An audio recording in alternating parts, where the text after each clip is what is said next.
So, der Tag aller Tage ist gekommen. Ich brauche eure Hilfe. Ich habe einen Großkunden, der hat gut 80 Grafikkarten eingesendet von 3090, 4090, 5090, alles dabei. Da sind überall die PCBs komplett durchgebrochen, angebrochen. Da möchte ich ungern irgendwelche Reparaturen an dem PCB selber durchführen. Ist ein Fass ohne Boden. Daher die Frage an euch. Ich habe ja gesehen unter meinen Kommentaren, wenn ich mal so einen Scam-Fall habe von der 4090 oder von der 5090, wenn ich euch das zeige, sind ganz, ganz viele auch manchmal drunter, die geschrieben haben, ja, du, ich habe leider den gleichen Fehler gemacht. Und die Leute sind jetzt für mich interessant. Alle Leute, die nur ein reines PCB haben, ohne Core, ohne RAM-Speicher, egal ob 3090, 4090 oder 5090, dürfen sich gerne mal bei uns melden, mit ein paar Fotos vielleicht dazu, wie das PCB aussieht, falls ihr euch das traut, vorsichtig auseinanderzubauen.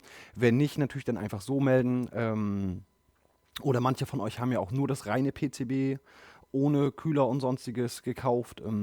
Die Leute, egal ob mit Kühler oder ohne, bei uns mal melden via E-Mail, am besten mit einem Foto dazu.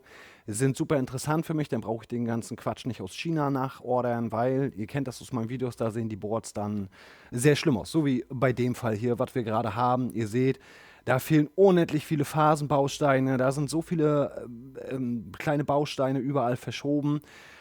Äh, Ich würde gerne aussuchen, also die weniger schlimmsten Fälle würde ich mir halt gerne aussuchen, die ich dann für diese Reparatur nutzen können.